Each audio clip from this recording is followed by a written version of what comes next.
Olá pessoal, tudo bom com vocês?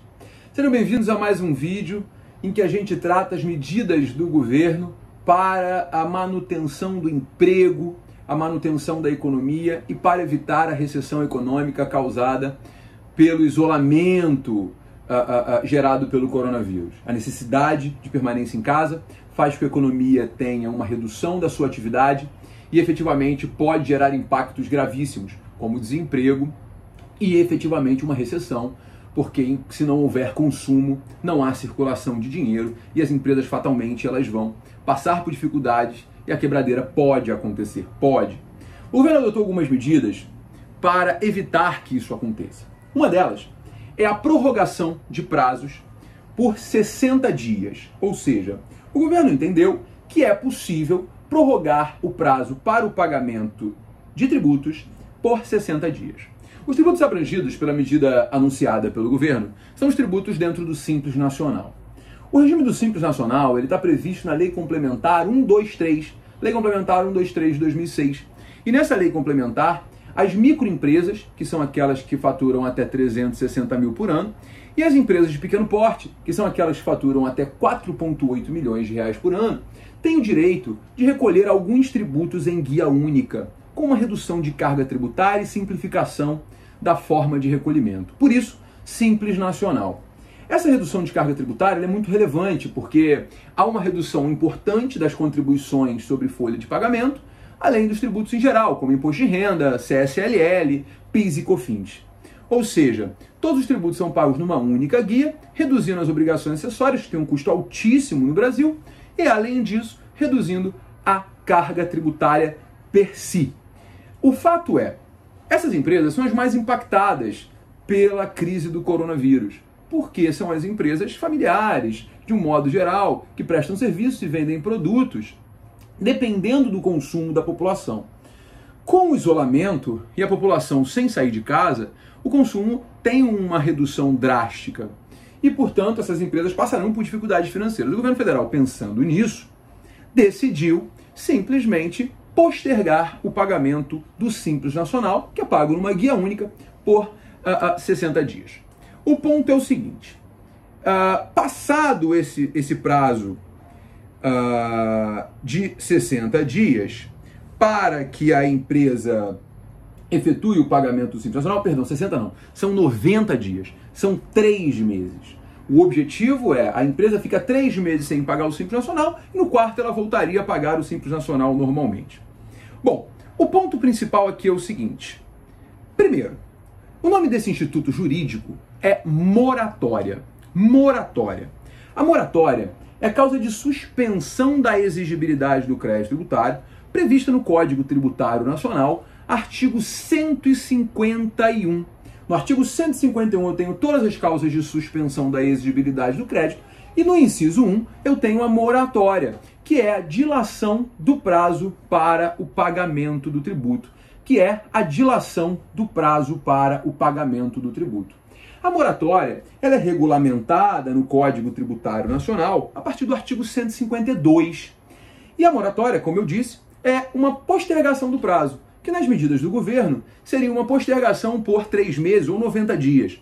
Temos que esperar efetivamente a lei ou a medida provisória para poder dizer efetivamente se nós estamos diante de uma moratória de 90 dias ou de 3 meses. Mas efetivamente serão 3 meses sem pagar o tributo. A moratória pode ser concedida em caráter geral ou em caráter individual, na forma do artigo 152 do CTN. A moratória em caráter geral, ela vai ser concedida pela pessoa jurídica de direito público para instituir o tributo a que se refira. Ok. Quando a União Federal concede uma moratória do Simples Nacional, ela concede uma moratória dos tributos englobados pelo Simples Nacional. O problema é que o Simples também engloba o ISS, que é o imposto municipal, e o ICMS, que é o imposto estadual. Essa moratória vai abranger todos os tributos? O governo federal já sinalizou que não, que somente os tributos federais pagos dentro do Simples Nacional que estarão abrangidos pela moratória em caráter geral. Pela moratória em caráter geral que vai ser concedida pelo governo federal. O ponto é o seguinte, é possível que o governo conceda a moratória da parte que pertence aos estados e municípios?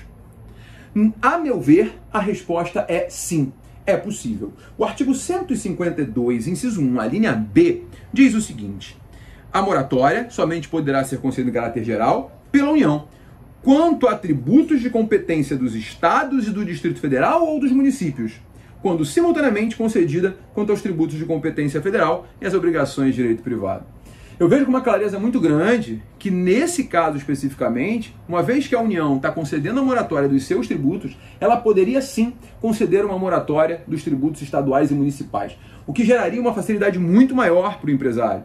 Se o efeito buscado é permitir que as empresas sobrevivam à crise, todos os tributos têm que ser objeto de moratória. Caso contrário, essa moratória de parte da carga tributária não vai gerar impacto. É só você pensar que, se você considerar o ICMS e o ISS, são tributos importantes e de impacto relevante para as empresas.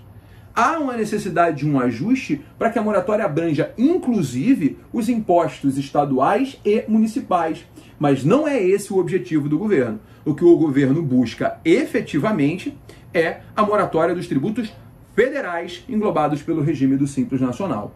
E aí você vai me perguntar, Gabriel, você não acha que essa seria uma moratória em caráter individual no lugar da moratória em caráter geral?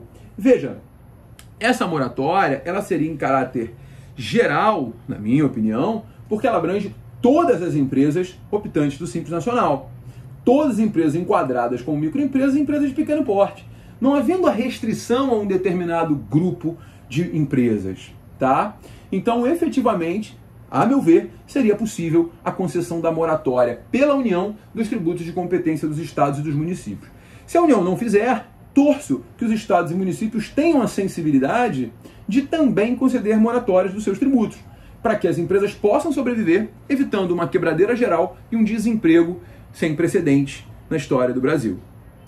Tranquilo, gente? Espero que vocês tenham entendido o Instituto Jurídico abordado por essa moratória. E é claro, tão logo a medida provisória ou a lei sejam publicadas, eu abordarei de forma mais técnica e mais detalhada aquilo que vai ser analisado ali.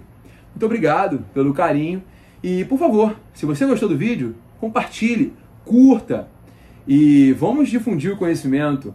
Nesse momento de crise, o mais importante é buscar conhecimento sério e de qualidade.